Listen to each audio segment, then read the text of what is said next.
The following program is being brought to you on the Voice America Health and Wellness channel. For more information about our network and to check out additional show hosts and topics of interest, please visit voiceamericahealth.com. The Voice America Talk Radio Network is the worldwide leader in live Internet talk radio. Visit voiceamerica.com. The views and ideas expressed in the following program are strictly those of the hosts or guests and do not necessarily reflect the views and ideas held by the Voice America Talk Radio Network, its staff, and management.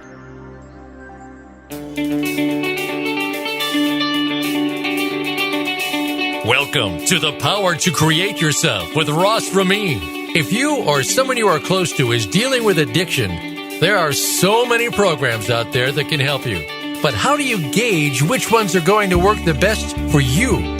Some are expensive, some deal with some of the issues, but don't get to the heart of the matter. Others treat the problem at a basic level, but don't determine ultimate success. Join us now for an hour that sets out to be truly groundbreaking and will help you discover how to find the best program for your addiction problem. Now, here is Ross Ramin. Hi, welcome to the show. Thanks for joining us this week. This is Ross Ramin, and we're coming to you from the Rebos Treatment Center in Los Angeles, California. Thanks so much. We appreciate you joining me each and every week, each and every Tuesday. Means the world to me. Anyways, today we have another episode of our Client Files. We're getting such amazing feedback from people. The fact that I bring in people at various stages of sobriety, from days to weeks to months to years, and they all have different stories. And the bottom line of all these stories is, whether it's me or our guest today, who's her name is Jules, it all kind of comes together in the same way. We have a life that's totally unmanageable, and we want to change it. And during that time of trying to change it, there's a lot of pitfalls. There's a lot of places that we kind of paint ourselves into corners. We get into trouble. Sometimes it takes more than one try, which there's not much in this world that doesn't take more than one try. Unfortunately, trying too many times when it comes to drugs and alcohol, you don't know when your last try is there. So a lot of people end up dying, and it's heart-wrenching. So anywho's, today we have Jules. Jules, welcome to the show. Hi. I'm great, thank you. Jules is 23. You're from out east. Yes. Your drugs of choice are heroin, meth, cocaine, booze, kind of in that order, I would say. You have been, in 2 years, you threw out the number of treatments as you've been to 30 treatments. That's correct. And you had said you've been to inpatient this amount of times.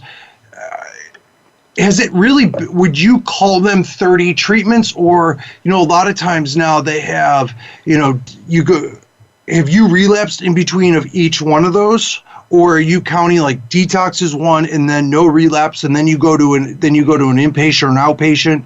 Is that 1, 2, or do you break it up with, if there's a relapse in the middle, are you counting that?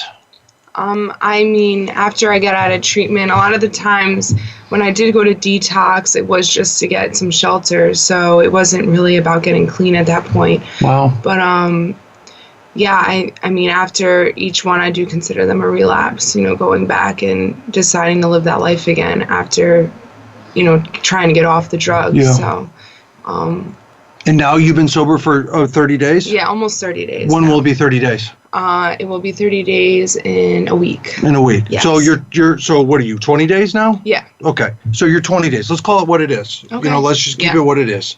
I'm all about giving you the 30 days, but let's get to the 30 days.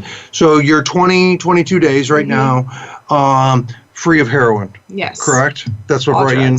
All drugs. Heroin is number one, though. That's really put me on my bottom. That's the lover. That's the lover. Yeah. So to say. Number one, yeah. Yeah, I hear you. Yeah. How long, when did you start? Let's start from the beginning. When did all this start? I started drinking at the age of 13, and it was that aha moment for me. I found that relief in alcohol. Wow. And then I just wanted to keep doing it, and it just progressed. Since I started young, it just turned to pot. The pot turned to cocaine, and then pills came in the picture. And then once the pills became expensive and hard to get, that's when heroin came in. You know, they were like, heroin's the same as these pills, that, you know, the same feeling. And at first I was like, oh, hell no, I'm not doing that. And then, you know, once I started doing it, it just became normal almost, you know, so. So 13, what are you, 7th grade, 8th grade? I was in 8th grade. Okay, Yeah. 8th grade. When did you start doing cocaine? Probably at the age of 16, 17, just at parties and stuff. So junior in high school? Yeah, Wow. yeah. Then when did the pills kick in? Did you go to college? Yeah, I went to college. Where'd you go? I went to Philadelphia University. Yeah. I studied fashion, and the whole time I was strung out on heroin, and I made it to junior year before getting kicked out. I mean, I didn't get kicked out. I was put on medical leave to go to rehab. I just haven't made it back to college yet because I've been struggling to stay clean. Yeah. So, How are you doing heroin? Are you IV? I started off sniffing it for about a good year, and then I started IVing it and never went back. What was that day like when you switched? I remember the day that I went from snorting cocaine to smoking it. And it was life-changing to me. Absolutely. What happened to you the day you went from snorting heroin to IV? I mean, from snorting to smoking, that's, you know, you're kind of close there. But, I mean, when you're going into to an IV use, you're sticking a needle in your arm. Yeah. That's a big change. I mean, that's a commitment. What was that day? How'd that go down? Well, I was snorting it for a while, and I guess the effects of snorting it weren't doing what I wanted them to do anymore. And one of my friends came over to my ex's house, and she was IVing, and I was like, I want to do this the right way, you know, the way that you're supposed to do heroin. You know, obviously my thinking was not right. And so that day we just did it, and it was like that aha moment again, like when I had my first drink, and it was just that feeling, was that warmth feeling, and just the feeling of, I don't know, just relief again. And I just never went back. Wow. I just like fell in love with it. So, yeah. That's heavy. It's nuts. Yeah. What about your family? Mom, dad, brothers, sisters? My parents are still together. They hate it. You know, they're very supportive, though. They've always been very supportive of me. Has this just rocked their world? I mean, Absolutely. you don't look like a heroin addict. You know, and I don't think a lot of the people that come in here do. Yeah. You know, a lot of the people, I had a girl on here a few weeks ago, and it's like you look at her, and she just looks like the girl next door. Mm-hmm. You look like the girl next door. Mm-hmm. But that's how you roll.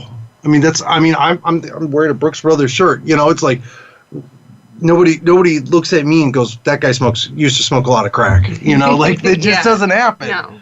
You know, and it's kind of odd. What did this do to your family? Well, let's talk this. What happened the first time you went to treatment? How'd that go down? I mean, how did you get into treatment? Was there intervention? Did your family, did your dad come knocking on the door? What went down? I was living at my ex-boyfriend's house, and I was with He was your boyfriend at the time? Yeah. Okay. And I was with him for a couple years, and that was kind of my using buddy, and he just went off into this crazy psychosis for a whole week, and we got in this huge fight, and it was either, at that point I accepted the fact that I was going to die of an overdose in that house, and I just really didn't care. But after he went into this huge psychosis and was just like trying to kill me, basically. What do you mean he's trying to kill you? He lost his mind and was just trying to kick me out of his house, and Getting physically violent with you? yeah, it got really bad, and I was like, I have to get out of here. I called my mom. She knew I was doing heroin too, so she knew I needed help, and I called her. I was like, Mom, I need to get out of here. She picked me up, and then I went to treatment. And it was just at that point where it was like I was shooting heroin for over a year at that point, and like I was dying. Your mom came and picked you up because you said you had to get out of there. Yeah. And she comes, picks you up literally in her car? Yeah. And then did you just go right to treatment from there? Did you go home, talk it over with the family? How'd that whole roll out? The thing is, they were going on family vacation in Wildwood, in Jersey. And they were like, we're still going. So I went with them for a couple of days, and I was, you know. Are you dope sick while you're there? I brought drugs with me. Okay. And enough to get me through. And I remember that morning I woke up and they were taking me to detox. It's down in South Jersey, and I woke up so pissed because I had no drugs left. I remember. So this is a couple days into the vacation? Yeah, like 3 days. I just ran out of drugs. I woke up so mad. I ripped the sheets off the bed, and it's just like I was so mad. But And that was a hard detox because I was using for a while, but it felt really good to get clean that first time. To feel again, not to be numb, it was really incredible. Like, I didn't realize how dead inside I was, you know? So. To feel again. Yeah. And not to be numb. Yeah, it was crazy. I didn't realize, you know? You didn't realize how checked out you actually were. Yeah, I didn't. I had no idea. No idea. Nobody gets it. And even I don't get it now. I own my own treatment center. I've been through all of this stuff. And you're dealing with the most powerful substances, objects on the entire planet. You think about it, heroin they've been fighting wars over heroin for years. Yeah. I mean, honestly, for years. They've been fighting wars over and over in Afghanistan over poppy fields. That's all they've been doing. And they, it's just mind-blowing. Yeah. And what was the day when you're like, I want to do heroin? Like, to sniff heroin? Like, where was the logic in that? I mean, it's a big step. I mean, you did this in college was the first time? It was right before college, like the summer before college. And it was because the pills became such a huge thing. What kind of pills? The Roxys, the Blues, the 30 milligrams. And I didn't think those were bad. I didn't really second guess doing those because it was a pill, you know? Yeah. And then once my friend was like, well, I can't get pills, I can get heroin. And I was like, I don't do that. At first I denied it. And then after a while he was like, it's the same thing as the pills, though. It's the same thing. It's the same feeling. You won't feel like crap anymore. You won't be sick anymore. And so the way he just said that, it made it okay, I guess, in a weird way. And then I just did it. And then you graduated. Yeah. And that's what happened. I just kept graduating to new drugs. And I was like, oh, I like drugs, so I'm going to keep trying all of them, you know? Wow. I guess it's my logic in it, if that makes sense, but yeah. It's mind-blowing. Yeah. You go from that to like, yeah, it'll be fine, no big deal. You know, we'll sniff this. In your head tells you everything will be okay when it won't be. Yeah. I had no idea what I was getting myself into either. I was really naive about withdrawal and dependence, and, you know, I just wasn't thinking like that. Wow. I was just thinking to have fun. Yeah. You know. It's summer. You're going into college. Yeah. Yeah. I get it. I did a lot of crazy things. That summer before college was mind-blowing for me. Mm-hmm. It's just, I don't know, you just picked it up. You picked it up a level of just, the craziness just went to another place. Mm-hmm. It just went to a whole nother place. What do you think is, so you're on vacation, you're with your mom and dad, you just got kicked out, or you just left your boyfriend's house at the time, you go on vacation to South Jersey? Yeah. Okay. South New Jersey, you're down there on vacation, you're slamming dope, and you have the rig, you have the whole thing with you? Yeah. Uh-huh. And do your parents know that you're slamming dope on this vacation? Do they even know what was going on at that house, or do they just think that the boyfriend was crazy? Well, my boyfriend was crazy. They knew that. Is that the only side of the story that they knew? No, they knew pretty much everything. They've tried to get me out of the house, but I would, you know, I just basically cut them off. Like, they weren't part of my life anymore. I didn't want anything to do with my family. And they knew I was doing dope on the vacation, but they also knew that if I didn't do dope, I would be in the room, like, not able to do anything. Yeah. So, you know, they couldn't really control it. No one could really tell me what to do. Like, I just did whatever I wanted, and, you know, they didn't know what to do. No. And I don't blame them for how are they supposed to know? I mean, exactly. Even if you've been through this, you don't know really what to do. Yeah. I mean, it's such a, I mean, you know what to do, but I mean, I run through this every day, and it's like, because everybody's like, I picked up a heroin addict Sunday at the airport. And I'm at LAX, and he just smokes it. And he comes off the plane, total hot mess, you know, just, he's crazy, and he's got to go outside, he's got to go smoke a cigarette. So he's outside smoking a cigarette, and he's telling me all these things, and blah, blah, blah. Then he comes back in, and he goes, I got to go to the bathroom. I got to go to the bathroom. So he goes into the family bathroom, where it's like the men-women co-ed bathroom that's like once you just lock the door. And usually in this line, there's probably mothers, trying to change babies, breastfeed, whatever it is. It's a wholesome, good people line, for this private bathroom. And you got this total shit show knucklehead behind him, just all jacked out. And he's going to go in there and he's going to smoke some heroin. And he's got to do that. And I'm like, what do I do? I mean, but it's like, because it's a kind of a dance that you have to do with the drug addict, because you don't want to piss them off so that they go run and they say no, which they're probably going to say no anyway to any reasonable suggestion. And it's a nightmare. Yeah. Yeah, exactly. And you're so scared that you want it, but you don't want to go through it. Did you know what detox was going to be like going through it? I had an idea. It lasted for a long time. It lingered for a while. What's a long time? I would say about a month and a half, Well, it was intense. Short term was pretty intense. Oh, yeah, short term. Yeah. And then it did the waves. It went up and down, right? Yeah. See, I've never done heroin. I've never done it. I know a lot about it. Yeah. I've just never done it. Yeah, I was just very cold all the time and just sneezing a lot, like lingering. Yeah. And did your bones feel like razor blades inside your skin? Well, when I went to detox, I was on medicine, so it helps, but so I didn't really have that much intensity, but it was more like just hot and cold, can't sit still, restless. Fatigue. Yeah, just all over the place, couldn't think straight, and it just drove me insane. Yeah. We got to take a quick break, and I kind of want to get into how you and I have met today.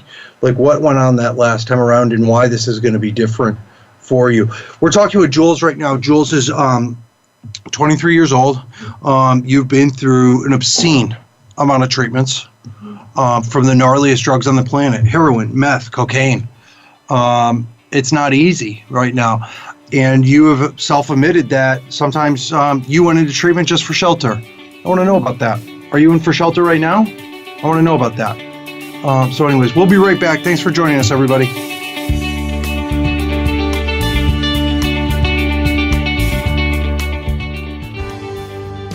Helping you make informed decisions for your life. This is Voice America Health and Wellness. Getting sober isn't just about not drinking and not doing drugs. It's a way of life. At Rebos, we have a team of talented professionals, each with their own clear and distinct message to walk clients from the darkest point in their lives out into the light.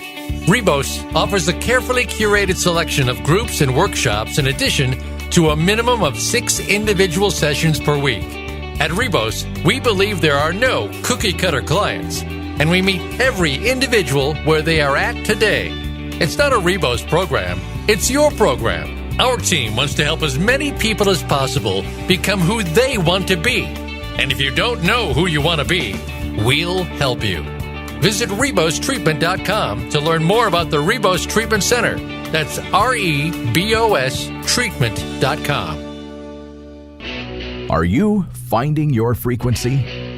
It can be described as that space between failure and success. It's the future of digital media. It's finding your voice. It's engaging topics, content, and ideas. Jeff and Ryan discuss the digital media space and all of its aspects. It's about making the mistakes, taking the chances, summoning the intestinal fortitude to step out of your comfort zone, and discovering what you can accomplish when you decide to try, decide to learn, decide that you have something to say, and find your frequency.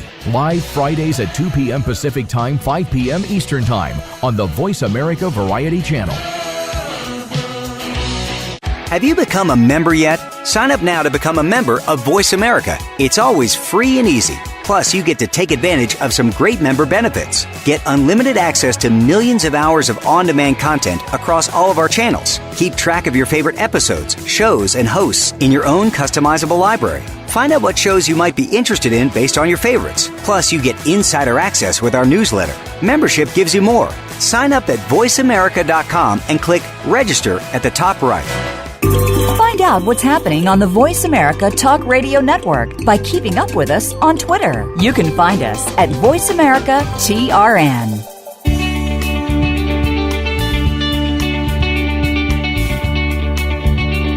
are listening to The Power to Create Yourself with Ross Ramin. To find out more about Ross and the program, visit the Rebos Treatment Center website at rebostreatment.com. Now, back to The Power to Create Yourself. Hi, welcome back to the show. Thanks for joining us. If you'd like to hear more about our program here at Rebos, you can go to Rebos, REBOS, treatment.com. Rebos is sober spelled backwards. And you can find out more about what we do here, from our sober livings to detox to inpatient, outpatient, the whole bit. We're sitting here with Jules. She's 23 years old. Thanks for joining us, Jules. Thank you. I appreciate it. I love having you on and just hearing about what your path has been. I didn't go through 30. I went through 8.5 treatments. You went through 30, and I went through 8.5 over probably about 10 years. And not to say that your journey was less than mine or more than mine. It's just, that was just your journey. You admitted earlier that you went to some treatments for shelter. Yeah. Well, you and I have a lot in common, because I did that too. I literally went to, I think it was my second to last or third to last treatment, specifically I was trying to shake the police. I just wanted, I knew that they were sniffing around. I didn't see them, but it's just, I don't know, just something. I was dealing drugs. I was doing stuff that I shouldn't have been doing, and it was just inevitable. It was just time, And I remember I was going to go away for 2 weeks, and I was making phone calls back and forth to people where I used to live. This was up in Lake Tahoe, and I ended up staying for, I think it was 6 or 7 weeks. And to get back. And I remember I stayed straight that whole time. Wasn't doing any coke, wasn't drinking, nothing. And when I came back, I was doing drugs within 24 hours. Yeah. Within 24 hours. And it would have been sooner if I didn't have to drive from Los Angeles the 8 hours up to Lake Tahoe, 8 or 9 hours. It would have been sooner. Yeah. If I would have flown. But it took me all that time, and then it was late. I was just tired from the drive, so I just went to sleep. But why? So you're in your, give or take, your 30th treatment right now. Are you looking for shelter right now? I wouldn't say I'm looking. I mean, of course, that is what you get out of this. You do get shelter, but it's not like how it used to be. I'm not coming off the streets, and it is different for me this time. I've gone through so much in the past 2 years, just being in and out of treatments. And for some reason, this last relapse, something just clicked in my brain where it's just, I don't want to go back anymore. I don't want to go back. What happened during the last relapse? It wasn't, I've had a lot more serious relapses where worse things have happened, but I can't even explain it to you. It was just like eye-opener. Like, I just don't want to do this anymore. I can't fight this anymore. I'm just tired of fighting. It's hard. It gets, like, especially after 2 years, just in and out. It's hard to start over so many times. So. If you were to die, knock on wood. Yeah. Today. How far back would they have to go in order to give you a proper eulogy at your funeral to say who you were? Because do you think they would want to bring up the Jules of the last 2 years? Plus, how far back? You've been going in and out of this for 2 years. How long have you been doing drugs? Since you were 13? Yeah. 10 years. They'd have to go back over 10 years to talk about who you actually were. Do you remember how sweet she was? Remember that nice girl? Yeah. Think about that. It's kind of nuts. Yeah. They have nothing, that's how far back they have to go. All they would say about the last couple of years, she's been trying. It's kind of creepy. That scared the hell out of me. Somebody told me that once, and I was like, oh boy. Yeah, I've never thought of it like that before. I call it the dash. Between your birthday and the date you died, there's that dash.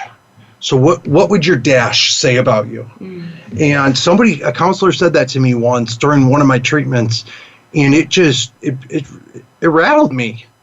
It really did. I remember sitting around, before I went in this last time, and for literally the last time, and I was prepared to die. when I would go buy drugs, I would leave. This is my wedding ring, but this was my dad's wedding ring, and I used to wear it over here on this hand. And then when I got married, I just moved it over to my left hand. I used to leave this on the counter, and I would leave certain things in visible places so that if I didn't return, that they would be able to find, family heirloom type stuff. Yeah. That's how I was rolling.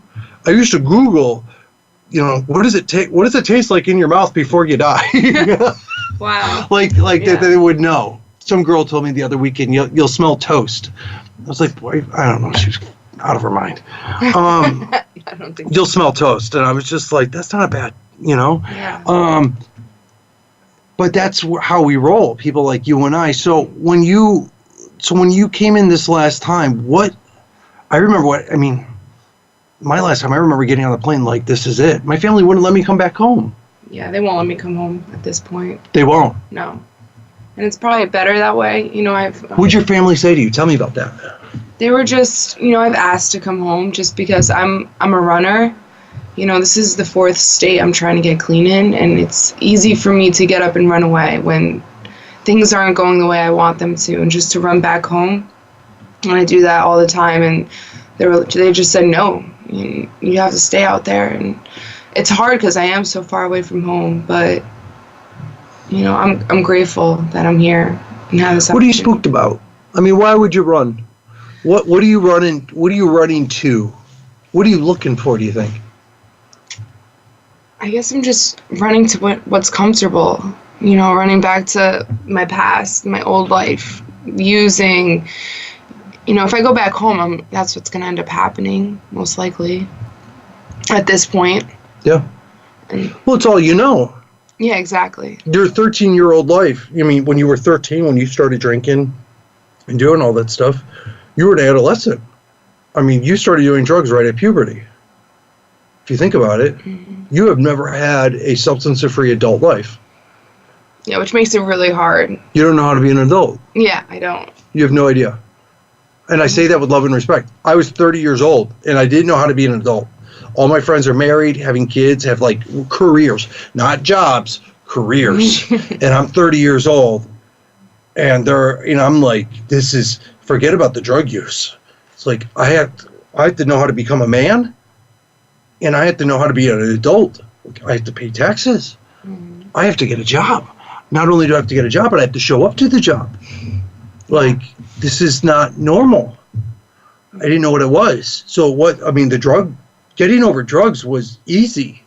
The adult part that was the kick in the teeth. Yeah. Yeah, it is hard. And I do things today that I usually didn't do in sobriety that are adulting more so. Like what? Like little things, just like going to the dentist or going to the doctors, those things I wouldn't do before because I just didn't care. I didn't care if there was cavity or whatever the case may be. I just didn't care. You were doing probably a lot of things to your body that you could give a shit about. Yeah, exactly. And today I care. I want to live a good life and be happy and be healthy. What's the old you? What's the old, I don't think you don't know who the new Jules is yet, do you? No, I don't. You have no idea? Not yet. That was a brave thing to say. I don't. I'll say probably about 95% of the people that I talk to, they're like, oh yeah, I know who it is. And they just come in here with an ego, and I'm like, how could you know that? Yeah. So you don't. That's okay. I'm into that. I don't know who the new Ross is going to be either, so that's okay. So then let's talk about this. Who's the old you? Who don't you want to be? A liar, cheater. Liar. I'm going to write these down. So liar. A cheaters. A thief. You're stealing stuff? Oh, yeah. Really? What do you like stealing? I've gotten arrested for theft before. I would, if I worked in stores and things, and I would just steal stuff and resell it, or I'd steal from my family. I'd steal from whoever, Is that how you got money to pay for drugs? What else would you do? I did basically everything under the sun you could do. That's not, it got worse and worse every time I relapsed. Me and my ex would steal credit cards. That's how it started. How'd you get the credit cards? his dad. And it'd be like thousands of dollars on these credit cards every month between the both of us. And then I'd start selling things. Like I'd start selling all my clothing. I'd start selling, you know, my MacBook's gone. I just handed that over to the drug dealer like it was nothing, you know. It's a $1,500 item, and you probably got a $20 bag of dope for it. A little more than that, but it's still not worth it. You know, just like that's the craziness, because I got that MacBook in for college, and it was so great, you know, and it was like nothing to me at that time. I was like, I don't even care about this MacBook. Or like all my clothes, you know, I love clothes. I went to school for fashion. I sold all my clothes. I stole my mom's gold jewelry, you know, little by little, and then one day I just took it all. Like, wow. It's just how, just not caring. You stole your mom's jewelry. Yeah. That was a couple years ago in the beginning.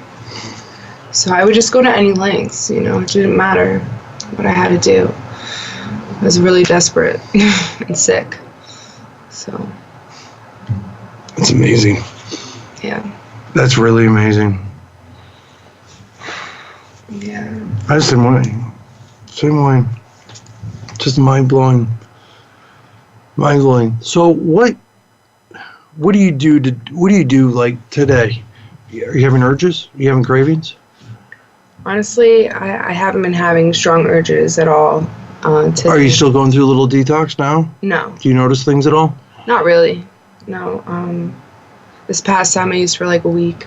Yeah. So I went through my detox already, and but yeah, things are just different this time for me. I got the sponsor. I go to more meetings than I ever have out here before. You know, I'm just doing things differently, just thinking differently. I pray every day. You know, I hold myself accountable. I wake up in the morning. I don't drag myself out of bed and set 10 alarms, you know, wishing I didn't have to get up. And I just... You can get out of bed with one alarm now. Yeah, I do, actually. It's kind of nuts, right? Yeah, it's crazy. It's crazy. You don't have to have an alarm in the next room that you have to literally physically get out of bed and walk all the way down the hall to get. Yeah. Totally get it. So it's just like little things like that have changed for me this time. There's nothing different between you and I. Yeah. There's nothing. I'm 41, you're 23, and I did the exact same things. Mm-hmm. Same shit. Same shit, different day. Yep. There's a thing in our head that says get creepy, you know, while you're doing drugs. Get really creepy, do a lot of crap that you wouldn't do, and then, and now you're trying to get straight. Yeah, I've been trying for a while. You know, it's taken a lot of bumps in the road. Let me ask you this. Okay. You say you've been trying to get straight for a while. Yeah. I say false. Because, I mean, honestly, think about this. Like, right when we started the show, you said you were almost 30 days sober. Then I said, well, how sober are you? And then it really turns out that you're in the low 20s. So you overplayed that. So you kind of lied to yourself. So when I say, and I don't mean to disrespect you in any way, but this is where your head goes. Let's keep facts. You've been trying to get straight for a while. You know, I always said to myself, people say, how many times have you been through treatment? And I said 8. But really just 1, because I actually really did what I was told to do to a T once. So how long do you think you actually been trying to get straight? I mean, trying and doing are different. Yeah. So, I mean, maybe trying. I know maybe not trying to the best of my ability, but trying as much as I could at the time, you know? I feel like I needed to go through a lot, like, of lessons and I feel like I needed to dig deeper in order to really understand what I want. Unfortunately, I mean, not everyone has to go through that, but I had to. You know, I had to go through all those. You had to test the waters. You had to go back and get more. And as one guy said to me, you got to go get, you know, a deeper education on how to kick your own ass. Yeah, absolutely. That sucks. But I definitely went into recovery a lot, not doing what I was told to do. You know. I mean, honestly, you can do 99% of what we tell you to do here, and you will fail. That was a hard pill for me to swallow. 99% of what we tell you to do, because it's kind of like cancer. If you go and the doctor says you get congratulations, God forbid you had cancer, God forbid. And they're like, well, we went in and we got 99% of it. Would you feel relieved? Or would you be like, sweet, I got 1% in me, which everybody knows 1% turns into 2, which turns into 5, 10, 20, and then you're right back to where you were. Yeah. It's the same thing. And so that's, I would do 99% of what they told me to do, and then the 1% would just grow, like literally grow into a whole nother addict. Yeah. That's deeper and darker and gnarlier. You have to just want it, like, for yourself, I feel. You can do all these things, but if you truly don't want it, then it's not going to happen. Let's get to that. Let's get to what bottom is, and let's let's take a quick break. Okay. And let's get to what bottom is and wanting it for yourself, or who to want it for. Cool? Yeah. All right. Cool. We're going to take a quick break. Thanks for joining us. If you want to hear more about what we're talking about today, you can catch us. And if you missed anything, please look me up on iTunes, and you can catch all this episode and other episodes that we've had. And we will be right back. Thanks so much.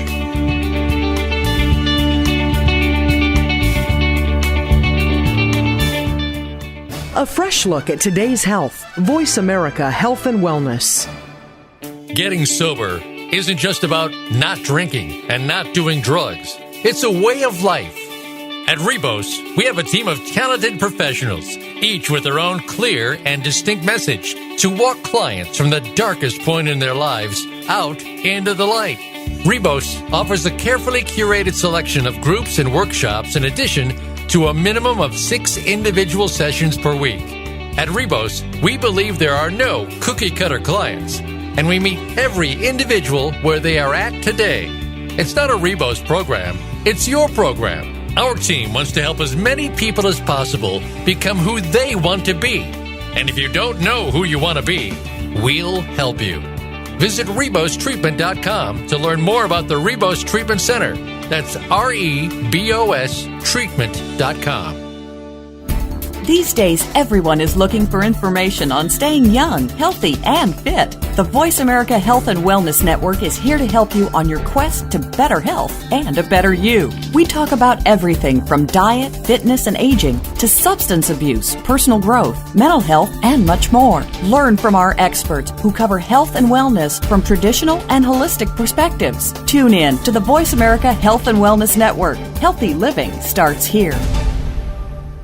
We're making it easier to listen to the Voice America Talk Radio Network wherever you go. In addition to listening live, you can check out information about your favorite talk show hosts, discover new talk show personalities, add shows to your list of favorites, and listen to all our show archives on demand. All from your iPhone, BlackBerry, or Android. Download it from the Apple App Store, BlackBerry App World, or Android Market, and get ready to tune in. The Voice America mobile app, powered by Aircast. Think you've seen everything there is to see in online television? Let us surprise you. Visit voiceamerica.tv today for sports, health, business, and more on demand 24/7.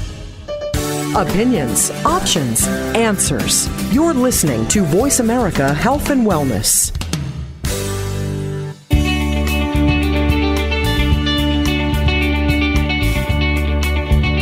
You are listening to The Power to Create Yourself with Ross Ramin.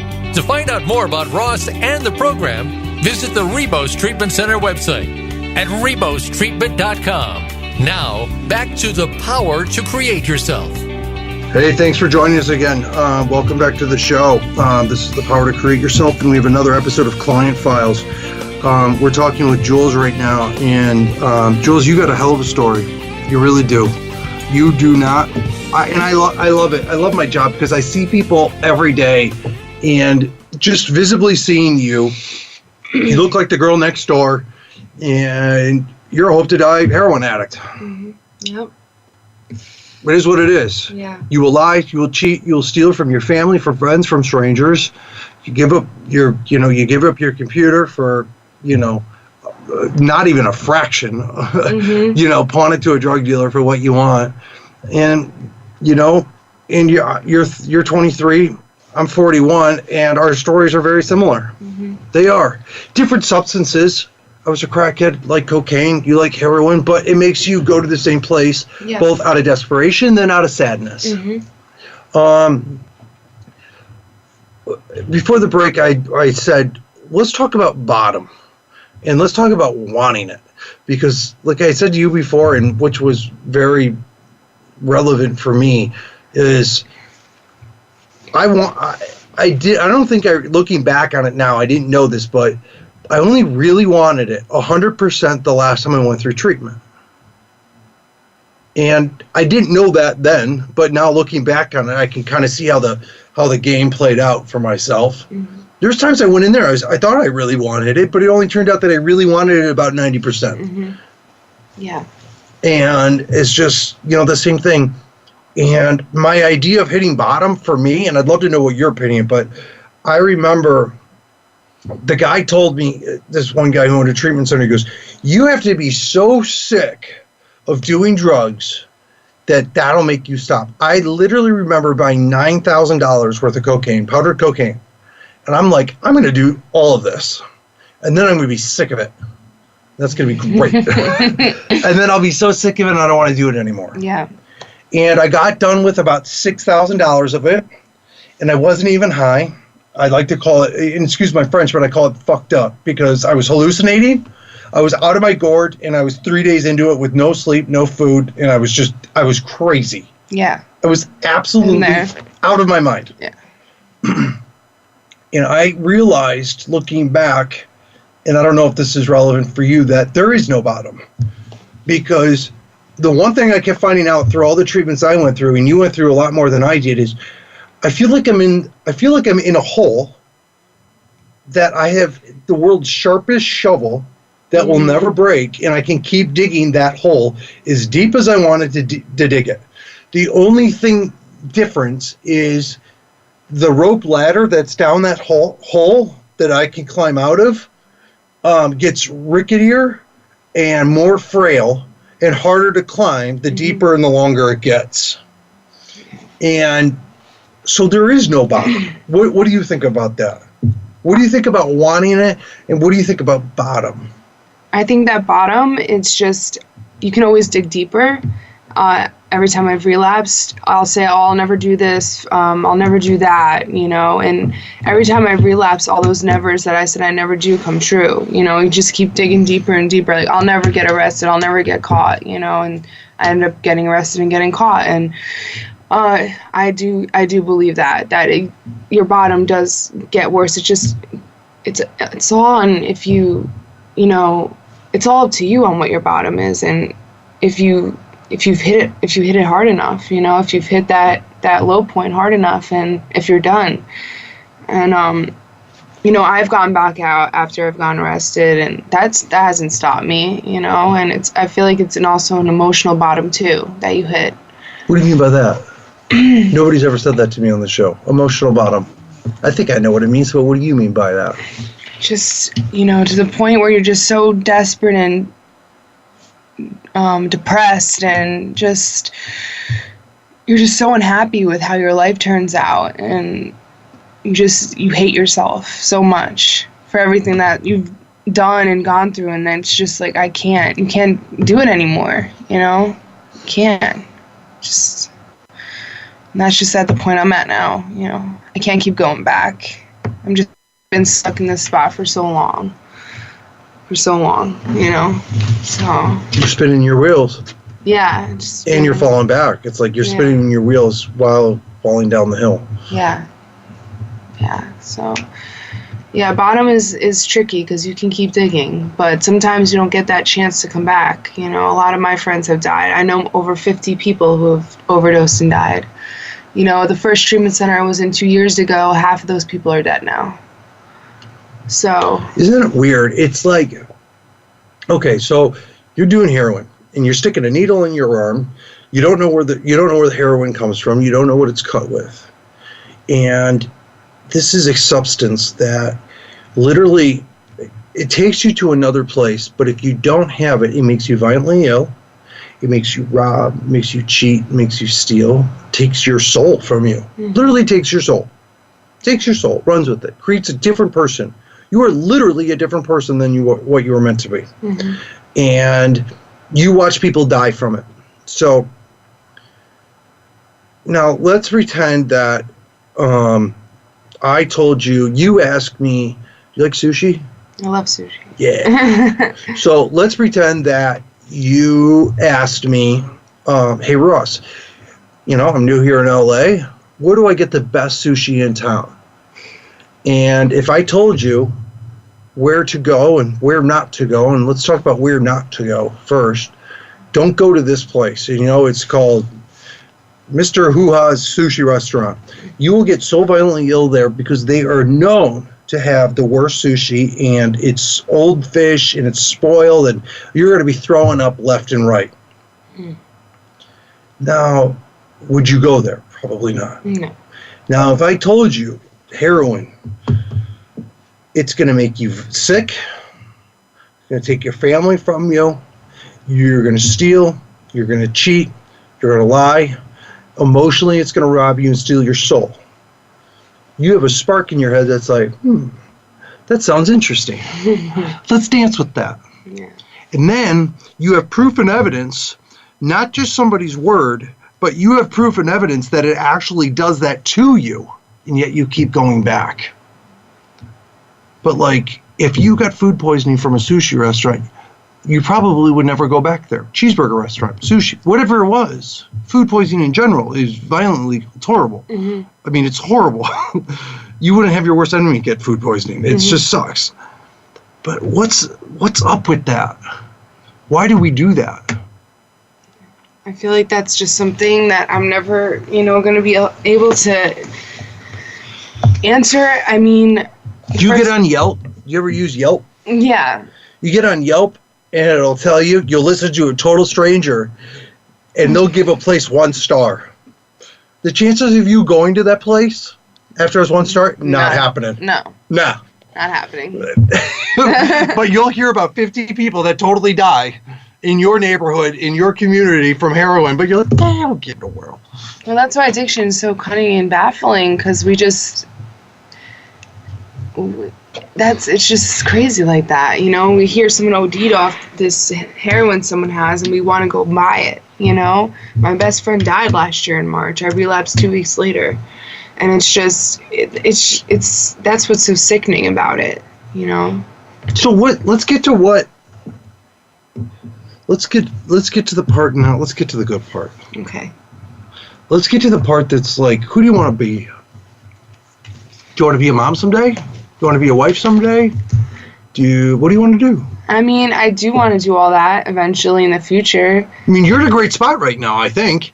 You don't have anything. No. You have nothing. No. That's amazing. Yeah, I know. Think about it. You have no overhead. You don't have a job, correct? Not yet. No. Do you have kids? No. Okay. So you don't have a job, you don't have kids. Okay. Mm-hmm. So you're free. Yes. Are you broke? Kind of. Yeah, perfect. And that's fine. Yeah. No, that's fine. I was the same way. I had no overhead. So it's like, you don't have to dance around anything. You could create whatever you want. Yeah. It's kind of cool. Absolutely. And that's what I love about it, because that's what I'm holding on to right now is my There's future. A lot of people that come in here and they've got bills, they've got a job that they hate, they have a wife or a husband, they got kids, they got this, they got that. You can have whatever the hell you want right now. Mm-hmm. It's kind of cool. Time to be selfish. In a good way. In a good way, yeah. Make myself better. So what do you want to do? What are you going to do? You're 20 days sober. What are you going to do? What are you going to do to get 30 days? What's your goal? Get 30 days. I mean, I'm working with a sponsor right now. I'm working my steps. I have a job interview this week. Where? Bloomingdale's. Nice. Yeah. I'm going to go back to school. I'm already looking into that. So, I don't know. I have a lot of dreams. I just don't know what is going to come of it all, but I know that Who cares? Exactly. And I know What do you mean you don't know what's going to come of it at all? Like, I don't know what career I'll get out of going back to school or what I want to do, but I know... But is that even really important right now? No. I mean, it is important, but I just feel like that the path I think it'll pave itself out, as long as I keep doing the right thing and keep, steady and staying sober. If I stay sober, anything's possible. I kid you not. If you every day, you should write a list of who you don't want to be on a daily basis. Yeah. Who's the Jules that you don't want to be? Are they, the one that, there's a part of Jules that I'm sure that lies, that that's kind of bends the truth a little bit, that does this, any old actions, because the best thing you could do for yourself is literally just on a daily basis. You don't know who to be, but you definitely know what you don't want to be. Yeah. I'm almost 10 years straight, and I have no idea what is a good choice, but I know what does not work. And I swear on everything that is mine, I go through my day of just what I know does not work, and that's how I've had all my success. Yeah. Honestly, I know it does not work. I know what makes me have an emotional overload that creates a physical desire to do drugs. So I don't run hot. Mm-hmm. I try. Well, I mean, I do, but I don't. I look out for those things. There are certain girls that I will not go. I'm a married guy now, but when I wasn't, I would not go around this type of girl. I knew what kind of girls that took me to another level. I know kind of guys that take me to another level, that create that. I've got family members at certain times of the year, holidays, don't go near it. Yeah. Won't deal with it. Physical places I will not deal with because they create an emotion, they create a feeling that puts me down a total pitfall. You don't need to know where you want to go right now, but if you literally, I swear on everything, if you just go through your day, right now, it's Tuesday, okay? I guarantee you, if you go downstairs right now, you could probably pick out 3 to 4 people right now that you can tell just by smelling who's going to relapse this weekend. Yeah. You probably know it. Yeah, you can absolutely tell. So you already know where not to go. Mm-hmm. And you probably already know what has been the little successes that you've had in the last, 20 days and during the last 30 treatments. Mm-hmm. You know what has worked for you and what hasn't. If you go back, you could put this whole thing together. What does not work for Jules? Yeah. I try to do that to remember, so you have I keep to. making those mistakes again. Now, for the future, you don't know what to do for the future, but you can have goals for the future. Yeah, which I do. And you should. And those goals, the second best thing of advice is, first of all, know who you don't want to be. Number 2, have goals, but be flexible with your goals, because if you really do life the way that you want to do it in the way that it's meant to be, you're going to have to be flexible with your goals, because you could miss an opportunity that's the mother load. Mm-hmm. So just being flexible to, I get you want to go into fashion, but your idea of fashion back when you went to college in Philadelphia might be a little bit different than what the fashion door might be coming into here. Yeah.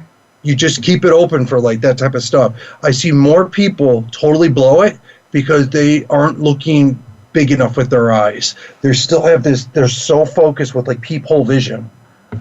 Open it up, because opportunities might be coming your way. Mm-hmm. Then the number 3 third of advice, and that'll be it, is for this first year, any major decision, any decision in general, ask your sponsor, ask me, ask your team, what do I do? What's up with this guy? What's up with this girl? What's up with this job? Just ask advice, because your head is going to tell you everything is okay. This is one thing you know already. Your head lies. It will lie to you. It'll tell you everything is okay when it's not. It'll be okay that we snort this heroin. It's just like the pills. Mm-hmm. Look where we are now. Yeah. I can't thank you enough for joining me today. Thank you so much. It means the world to me. Thank you very much. Yeah, it was fun. We've been chatting with Jules. Jules is 23, and she had a crazy addiction to heroin and meth, cocaine, you name it. She's been there, done it. And I'm just lucky enough that I get to sit across from you and talk about your life. It's pretty cool. Definitely. It's pretty cool. I'm glad to have you here. You could catch us again next week. If you missed any of this episode or any other episodes that we have, please join me on iTunes underneath my podcast. And you can see other amazing stories and other professionals in the industry giving their advice. Thanks, everybody, for joining me. We'll see you again next week. This is Ross Ramin, and this is The Power to Create Who You Want to Be. Talk to you later. Thank you for joining us this week on The Power to Create Yourself. We hope to have you tune in again next Tuesday at noon Eastern Time, 9 a.m. Pacific Time for another edition with Ross Ramin on the Voice America Health and Wellness Channel. Have an enlightening week.